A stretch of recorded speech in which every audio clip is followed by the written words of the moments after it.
Hello, I'm Mario Toneguzzi, managing editor of Canada's podcast, Taking Care of Business today with Phil Soper, President and CEO of Royal LePage. Thanks for joining us today, Phil.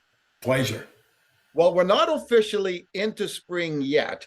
However, from all indications out there, and I know I'm in Calgary myself, that the spring real estate market has already started. Tell me, and you guys put out an interesting pieces of information recently where Canadians who may have put their plans on hold last year because of the rising interest rates are now springing back into the market, so to speak. So you talk about what's happening. Yeah, we knew intuitively that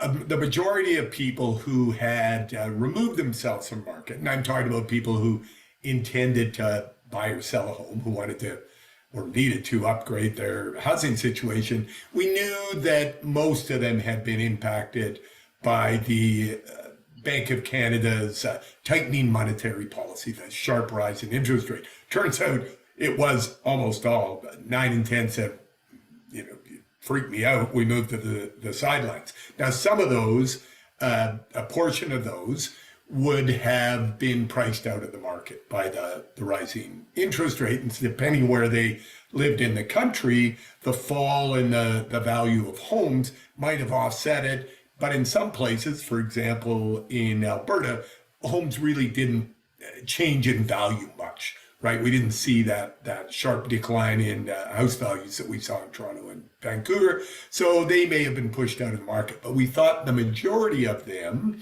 would have just been waiting because they didn't want to buy a house today that might be less expensive tomorrow, understandably. And in fact, that's what this bit of research showed, was that, yeah, we stepped out of the market. But the big finding, of course, what we were focused on is, okay, now that the Bank of Canada has paused interest rates, has that changed your mind? And it has. Yeah. Now, when you look at the markets across the country, one of the issues I think that's predominant across all the markets is the lack of inventory, right? Sure. Yeah. Let's talk first of all a little bit about why we have that lack of inventory, and then what are the consequences and the impact of a low inventory in the country. So the fundamental reason that we're in a state of low inventory is that we've had household formation growing like this, and the number of new homes, be they condos or detached homes, at a lower pace. And this dates back to 1995. So we've had decades of underbuilding versus household formation. And I will say it's not the same thing as population. Yes, we have one of the more successful immigration programs in the world, maybe the most successful, and that is causing our population to grow. But we're also putting fewer people per home. When you and I were kids, we averaged 4 people per household. When our parents were kids, it was 6, and it's come down to 2. So we've only have 2 people per home because we got a lot of single people deciding to purchase or rent their home on their own now. So our households are getting smaller, which means we need more homes per population, and our population is growing. So that's the fundamental reason. During the pandemic, we saw this surge in interest in housing, and that the number of people who put their homes on the market for sale just couldn't make up for this huge amount of demand. And in the post-pandemic era, which is the most interesting to me, the market correction or the housing correction, we had a phenomenon we haven't seen at least in half a decade or half a century, which is we had very high employment, but we were going through a real major housing correction. Usually a recession triggers a housing correction. You have unemployment spike, people lose their jobs, Yeah. and they have to sell their homes. So the inventory rises relative to demand. But in this case, everybody's working. So they're saying, I'm not selling my house during a down market and sub-optimizing its value.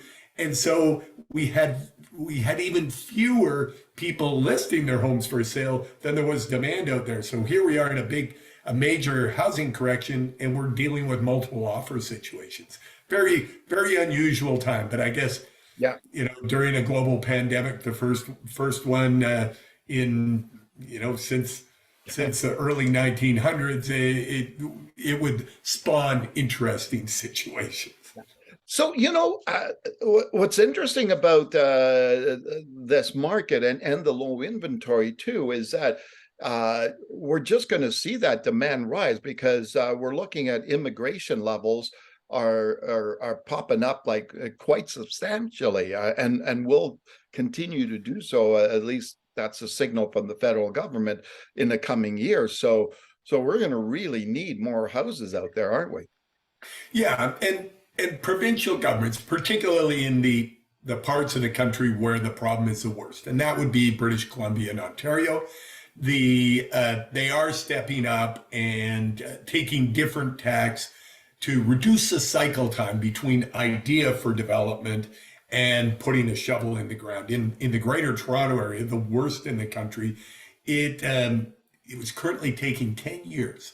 A developer comes forward and says, I'd like to develop this land for housing. And by the time you got through all the regulatory steps and the reviews and the communities protesting and everything, a decade later, you can hand the keys over to a family, which is just too long.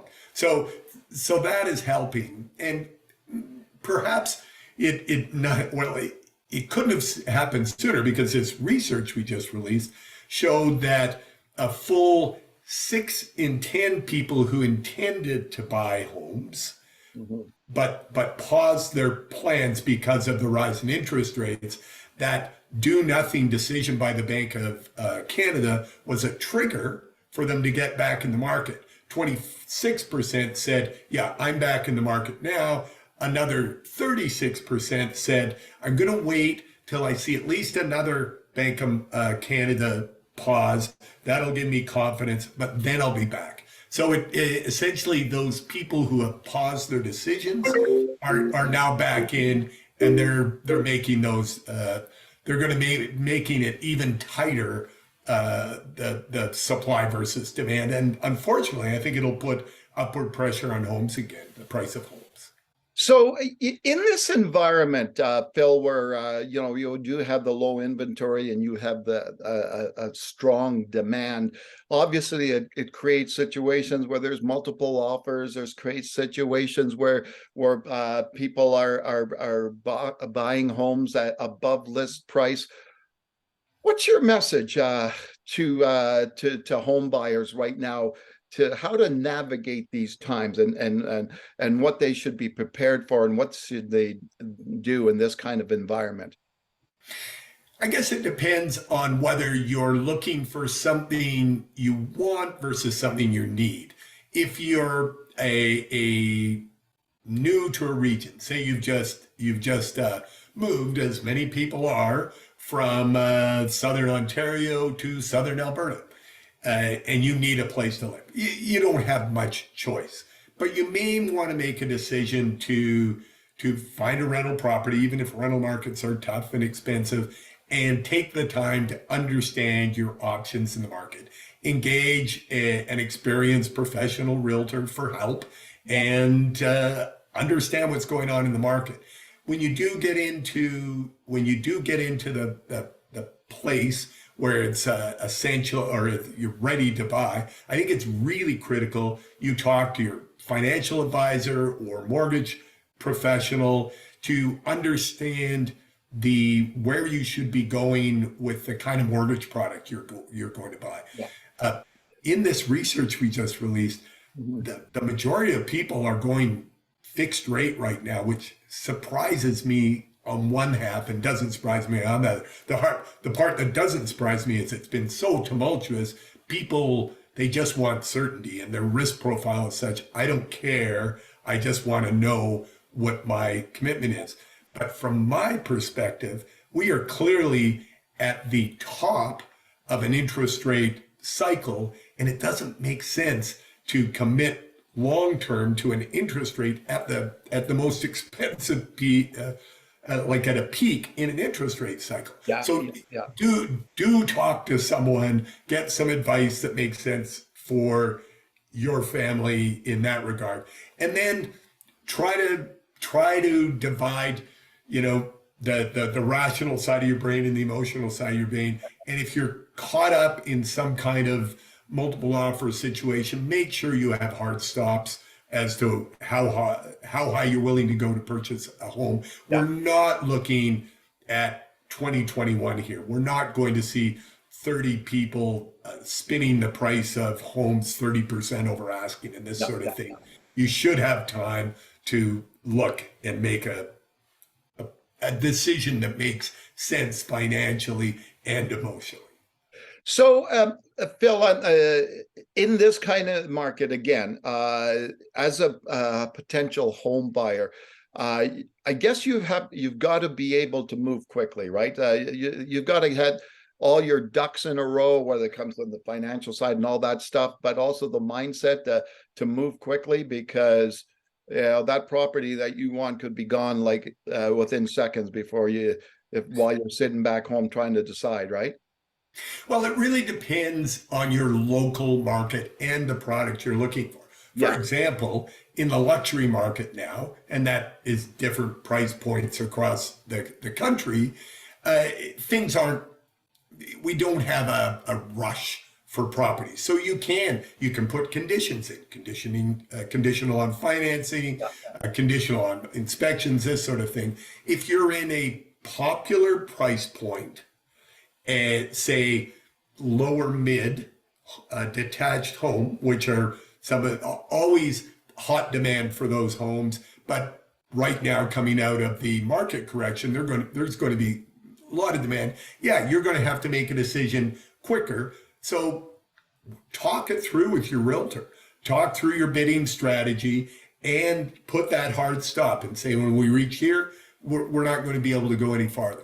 And understand what's happening in your trading area, in the area you're interested in buying a home, because it can change even in different areas of the city you live in. So you really need local knowledge as to what's happening during the weeks that you're in market, to understand just how quickly you should have to move. Because one thing you're absolutely right on, Mario, if we go back to 2021, if you're the kind of person that liked time to ponder and decide, you just never bought a home. And unfortunately, during that period of time, in many cities in Canada, by the time you realized you had to move quickly, home prices could have gone up by 10%, which is material, right? So you have to tailor your strategy to the market you're in. Right now, you still, in most parts of the country, you should still have the time to look and sober second thoughts before you make a big commitment. Yeah. All right. Wonderful.